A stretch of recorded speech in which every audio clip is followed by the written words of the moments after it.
بسم اللہ الرحمن الرحیم۔ وہ کون سے 5 خواب ہیں جو انسان کو اس وقت دکھائی دیتے ہیں جب اس کے پاس دولت آنے والی ہو، یا دوسرے لفظوں میں یوں سمجھ لیں کہ جب انسان کے دن پھرنے والے ہوتے ہیں اور اللہ تبارک و تعالیٰ کسی انسان کو ڈھیر و ڈھیر مال و دولت عطا فرمانے لگتے ہیں تو ایسے انسان کو خواب میں یہ 5 چیزیں ضرور دکھائی دیتی ہیں۔ یہ بھی بتائیں گے، لیکن اس سے پہلے حضرت علی رضی اللہ تعالیٰ عنہ کے بتائے ہوئے ایسے 5 کام بھی بیان کریں گے کہ جن کو کرنے والے لوگ چند ہی دن میں خوشحال ہو جاتے ہیں اور دیکھتے ہی دیکھتے امیر ترین ہوتے جاتے ہیں۔ محترم ناظرین، انسان اپنی زندگی میں جو کام پسند کرتا ہے اپنے بڑے شوق سے سر انجام دیتا ہے، جو کام پسند کرتا ہے اپنی بڑی ہی دلچسپی سے انجام دیتا ہے، لیکن کئی کام ایسے بھی ہوتے ہیں جو انسان کو زوال کی طرف لے جاتے ہیں، جبکہ کچھ ایسے کام بھی ہوتے ہیں جو انسان کو عروج کی طرف لے جاتے ہیں۔ کچھ ایسے کام ہوتے ہیں جو انسان کو تنگیوں کی طرف لے جاتے ہیں، کچھ ایسے کام ہوتے ہیں جو انسان کو آسانیوں کی طرف لے جاتے ہیں۔ حضرت سیدنا شیر خدا علی المرتضیٰ رضی اللہ تعالیٰ عنہ ایک روز اللہ کے بندوں کو درس اخلاق دے رہے تھے۔ نبی صلی اللہ علیہ وآلہ وسلم اسلام کا پیغام سنا رہے تھے، واعظ و نصیحت کر رہے تھے، خوبصورت زندگی گزارنے کے طور طریقے بتا رہے تھے۔ آپ رضی اللہ تعالیٰ عنہ نے فرمایا، میں نے بھکاریوں کو بادشاہ بنتے دیکھا ہے، میں نے بھکاریوں کو امیر ترین امراء بنتے دیکھا ہے، ایسے امیر جو صرف دنیا کے امیر ہی نہیں بلکہ میں نے دونوں جہانوں کے امیر بنتے دیکھا ہے۔ انہوں نے دنیا بھی حاصل کی ہے، انہوں نے آخرت بھی حاصل کر لی ہے۔ جب میں نے ان دونوں جہانوں کی ترقی کی وجہ پوچھی کہ تم بھکاریوں سے بادشاہ کیسے بنے اور اتنے امیر کیسے ہو گئے، تو انہوں نے کہا کہ ہم 5 عمل کیا کرتے تھے۔ ہم نے 5 عمل ایسے کیے ہیں جو کہ ہم آج بھی کرتے ہیں اور مرتے دم تک کریں گے۔ ان 5 کاموں نے ہمیں بھکاریوں سے امیر بنا دیا۔ حضرت علی رضی اللہ تعالیٰ عنہ کہتے ہیں کہ میں نے پوچھا کہ ہمیں بھی بتاؤ وہ 5 عمل کون سے ہیں، تو انہوں نے یہ 5 کام بتائے۔ محترم ناظرین، یہ 5 کام ضرور کرنا اگر تم دنیا و آخرت کے امیر ترین بننا چاہتے ہو، صرف دنیا کے ہی نہیں اگلے جہانوں کے بھی، یعنی دونوں جہانوں کے۔ اگر تم امیر بننا چاہتے ہو تو یہ 5 کام زندگی میں ضرور کر لینا۔ نمبر 1، فرمایا، ایک تو ہم پرندوں کو دانہ ڈالا کرتے تھے۔ حضور پاک صلی اللہ علیہ وآلہ وسلم نے فرمایا، جس گھر میں پرندوں کو کھانا ملتا ہو، دانہ ملتا ہو، یعنی رزق ملتا ہو، تو وہ گھر کبھی غریب نہیں ہو سکتا، اس گھر میں کبھی بھی رزق کم نہیں ہوتا، اللہ تعالیٰ اس گھر کا رزق کم نہیں کرتا۔ جس کے گھر سے پرندے پلتے ہوں، پرندوں کو دانہ ملتا ہو، پرندوں کو پانی ملتا ہو، فرمایا جب تو پرندے تمہارے گھروں کے اوپر سے گزرتے ہیں اور کوئی پرندہ تمہارے گھر میں آئے یا کوئی بھی جانور تمہارے گھر میں آئے تو فرمایا کہ ان کے لیے اناج رکھا کرو، دانہ ڈالا کرو، اگر کوئی پرندہ پیاسا ہے تو پانی پلایا کرو۔ اللہ تعالیٰ کو ایک مخلوق کا دوسری مخلوق پہ احسان کرنے کا عمل بہت ہی زیادہ پسند ہے، یعنی جب ایک مخلوق دوسری مخلوق کی بھوک مٹاتی ہے، پیاس مٹاتی ہے، تو اللہ تعالیٰ کو یہ عمل اتنا پسند آتا ہے کہ اللہ فرشتوں کے درمیان یہ منظر دیکھ کر مسکراتا ہے۔ جب ایک مخلوق دوسری مخلوق کا احساس کرتی ہے، جب چرند پرند گھر سے کھانا کھا کر یعنی دانہ کھا کر اس گھر سے جاتے ہیں تو وہ اللہ سے دعا کرتے ہیں کہ اے مالک، تجھے تیری وحدانیت کا واسطہ، تیری رحیمی کے واسطہ، جس طرح اس گھر کے لوگوں نے ہمارے رزق کا اہتمام کیا، تو بھی اس گھر کے لوگوں کے رزق کا اہتمام کر۔ تو یوں اللہ تبارک و تعالیٰ اپنی برکت کے تمام دروازے اس گھر کی طرف کر دیتا ہے، جس گھر میں پرندوں کو کھانا ملتا ہے، جانوروں کو کھانا ملتا ہے۔ حضرت امام باقر رضی اللہ تعالیٰ عنہ کے صاحبزادے حضرت امام جعفر صادق رضی اللہ تعالیٰ عنہ فرماتے ہیں کہ جو انسان صبح اٹھتے ہی یہ ایک عمل کرتا ہے، اللہ تبارک و تعالیٰ 3 فرشتے اس کے ساتھ ساتھ لگا دیتا ہے، یعنی 3 فرشتوں کی ڈیوٹی لگ جاتی ہے، وہ صبح دوپہر شام اس کے ساتھ ہی رہتے ہیں۔ پہلا فرشتہ اس انسان کی عزت بڑھانے کے اسباب پیدا کرتا ہے، دوسرا فرشتہ اس کا رزق بڑھانے کے لیے اسباب پیدا کرتا ہے، جبکہ تیسرا فرشتہ اسے مصیبتوں سے بچانے کے لیے اسباب پیدا کرتا ہے۔ پوچھا گیا کہ حضرت آخر وہ نیک عمل ہے کون سا، اتنا فائدہ مند عمل ہے کون سا؟ تو حضرت امام جعفر صادق نے فرمایا، وہ ہے پرندوں کو دانہ ڈالنا۔ جو شخص صبح سویرے اٹھ کر دوسری مخلوق کو کھانا دیتا ہے، اللہ تبارک و تعالی اس پر 3 فرشتوں کی ڈیوٹی لگا دیتا ہے۔ نمبر 2، اس کے بعد حضرت علی رضی اللہ تعالیٰ عنہ نے فرمایا کہ اس شخص نے کہا کہ ان کا دوسرا عمل یعنی دوسرا کام جو وہ کرتے تھے وہ یہ تھا کہ وہ غریبوں کی مدد کیا کرتے تھے۔ جو شخص غریبوں کی مدد کرتا ہے وہ زندگی میں کبھی بھی غریب نہیں ہوتا۔ جناب عالی بندے کی عبادت بندے کو اس مقام تک پہنچاتی ہے جہاں غریبوں کی مدد پہنچاتی ہے، جب غریبوں کی مدد خدمت کی بات آتی ہے تو میرے نبی کے قدموں میں بیٹھنے والے سیدنا حضرت ابو بکر صدیق رضی اللہ تعالیٰ عنہ سے بڑھ کر اچھا حکمران دنیا میں کوئی نہیں آیا۔ اسی طرح سیدنا عمر فاروق رضی اللہ تعالیٰ عنہ سے بڑھ کر کوئی بادشاہ نہیں آیا۔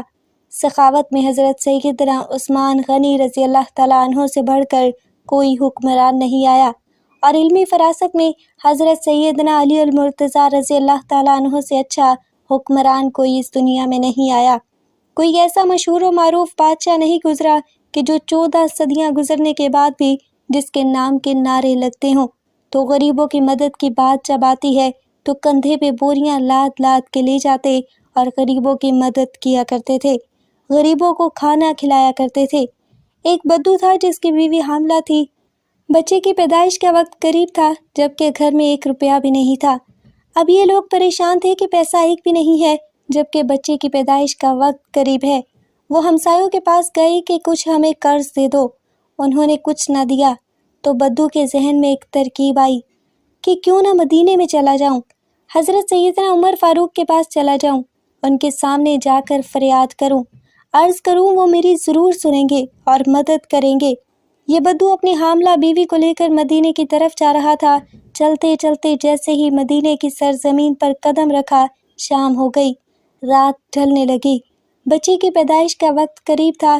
اس نے بیوی کو کہا کہ کیوں نہ ہم خیمہ لگا کر رات پیر کر لیتے ہیں، صبح ہوتے ہی عمر رضی اللہ تعالیٰ عنہ کے پاس چلے جائیں گے۔ رات یہ لوگ وہاں ٹھہرے۔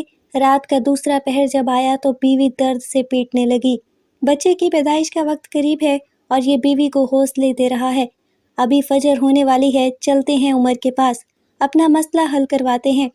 حضرت سیدنا عمر فاروق رضی اللہ تعالیٰ عنہ کی عادت تھی کہ آپ رات کے دوسرے پہر مدینے کی گلیوں میں گشت کیا کرتے تھے۔ آپ فرمایا کرتے تھے کہ میری حکمرانی میں اگر کوئی کتا بھی پیاسا مر گیا تو حساب عمر کو دینا پڑے گا۔ اس رات بھی حضرت عمر رضی اللہ تعالیٰ عنہ مدینے کی گلیوں میں گشت فرما ہی رہے تھے۔ آپ نے دور سے دیکھا کہ خیمے میں آگ چل رہی ہے۔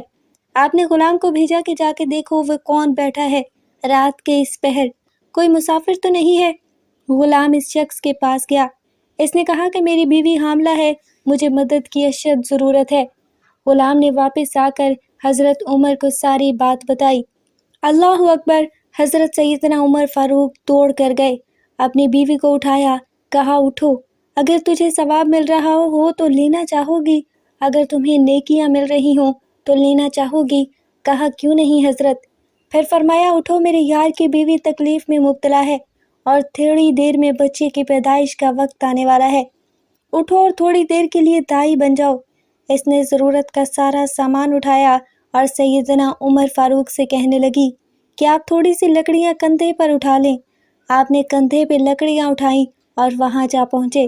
حضرت عمر فاروق رضی اللہ تعالیٰ عنہ کی زوجہ محترمہ خیمے کے اندر چلی گئی جہاں عورت چیخ رہی تھی، تو حضرت عمر باہر اس بدو کے سامنے ہاتھ باندھ کر کھڑے ہو گئے۔ بدو نے یہ سمجھا کہ یہ کوئی غلام ہے، اس غلام کی بیوی دائی ہے اور یہ اس کا شوہر ہے اور یہاں کا غلام ہے۔ اس نے حکم چلانے شروع کر دیے، آرڈر چلانے شروع کر دیے، او جلدی جاؤ، لکڑیاں لے کر آؤ۔ آپ دوڑ کر جاتے اور لکڑیاں لے کر جلدی کرو، آگ جلاؤ۔ آپ پھونکے مارتے اور آگ جلاتے۔ اللہ اکبر! ناظرین، اس نے حضرت عمر فاروق کے ساتھ نوکروں سا سلوک رکھا تھا۔ وہ نادان نہیں جانتا تھا کہ میرے سامنے یہ جو شخصیت کھڑی ہے یہ خود عمر رضی اللہ تعالیٰ عنہ ہے۔ ایک دم خیمے کے اندر سے آواز آئی، یا امیر المؤمنین! آپ کی زوجہ محترمہ نے آپ کو آواز دی، اے عمر، آپ کو مبارک ہو، اللہ نے آپ کے یار کو بیٹا عطا کیا ہے، آپ کے دوست کو، آپ کے بھائی کو اللہ نے بیٹا عطا کیا ہے، آپ جیسے ہیں۔ بیگم صاحبہ نے کہا، یا امیر المؤمنین! بدو نے سنا اور اس کے پاؤں تلے سے زمین نکل گئی۔ کیا یہ ہے امیر المؤمنین؟ فوراً قدموں پہ گرا اور کہنے لگا، یا امیر المؤمنین، مجھے معاف کر دیں، یہ بدبخت بدو نہ پہچان سکا کہ آپ کون ہیں۔ مجھے معاف کر دیں، میں نہیں جانتا تھا۔ حضرت عمر فاروق رضی اللہ تعالیٰ عنہ نے اسے اٹھایا اور اپنے سینے سے لگایا اور رو کر کہنے لگے کہ او بدو، تجھے پتہ نہیں کہ یہ مدینہ منورہ ہے، یہ میرے آقا کریم کا شہر ہے۔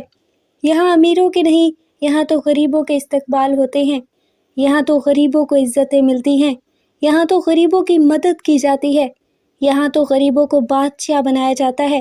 تو غریبوں کی مدد کرنے والا شخص کبھی زندگی میں غریب نہیں ہوتا، غریبوں کی ضرورت پوری کرنے والا شخص کبھی غریب نہیں ہوتا۔ تو وہ کہتے ہیں کہ ہمارے امیر بننے کی سب سے بڑی وجہ یہ تھی کہ غریبوں کی مدد کرتے تھے۔ تیسرا کام جو حضرت علی رضی اللہ تعالیٰ عنہ نے فرمایا کہ وہ اپنی اولاد کو حلال کا لقمہ کھلایا کرتے تھے۔ چوتھا کام والدین کی خدمت کیا کرتے تھے، اور پانچواں کام نماز میں کبھی کوتاہی نہیں کیا کرتے تھے۔ ان لوگوں نے کہا کہ ہم نے آج بھی ان 5 باتوں کو دامن مضبوطی سے پکڑا ہوا ہے، اس لیے ہم آج بھی دن بدن بلندی کی طرف جا رہے ہیں۔ ہم نے صرف دنیا میں ہی ترقی نہیں کی بلکہ ہم آخرت کے لیے بھی یہ کام کر رہے ہیں۔ محترم ناظرین، یہ وہ 5 کام ہیں جن کو کرنے والے غریب نہیں رہتے اور روز بروز امیر سے امیر ہوتے چلے جاتے ہیں۔ آئیے اب جانتے ہیں کہ جب کسی شخص کے ہاتھوں میں بے انتہا دولت آنے والی ہو تو اسے خواب میں کون کون سی 5 چیزیں نظر آتی ہیں۔ محترم ناظرین، خوابوں کی تعبیر بتانے والے بزرگ بتاتے ہیں کہ اگر کوئی شخص خواب میں پہاڑ دیکھتا ہے یا خود کو پہاڑ پر چڑھتے ہوئے دیکھتا ہے تو اس کا مطلب ہے کہ اسے دولت، شہرت اور بلندیاں ملنے والی ہیں۔ نمبر 2، اگر کوئی شخص خواب میں مچھلی دیکھتا ہے یا خود کو مچھلی کھاتے ہوئے دیکھتا ہے تو اس کا بھی یہی مطلب ہے۔ نمبر 3، اسی طرح خواب میں تخت دیکھنا یا خود کو تخت پر بیٹھے دیکھنا۔ نمبر 4، گھوڑا دیکھنا یا گھوڑے کی سواری کرنا۔ اور نمبر 5، خواب میں اونٹ دیکھنا یا اونٹ کی سواری۔ ان سب خوابوں کی یہی تعبیر ہے کہ بہت جلد اللہ تبارک و تعالیٰ اسے بے شمار دولت سے نوازنے والا ہے۔ اللہ رب العزت سے دعا ہے کہ مالک ہمیں بھی ان 5 کاموں پر عمل کرنے کی توفیق عطا فرمائے اور اپنے ان بندوں کے فہرست میں شامل فرمائے جن پر اللہ کا انعام ہوا۔ ناظرین کرام، اگر میری آج کی یہ معلوماتی ویڈیو آپ کو پسند آ جائے تو براہ کرم اس ویڈیو کو لائک اور شیئر کر دیجئے اور میرے اسلامی و اصلاحی چینل کو سبسکرائب کر لیجئے۔ جزاک اللہ خیرا کثیر۔ اللہ ہم سب کا حامی اور ناصر ہو۔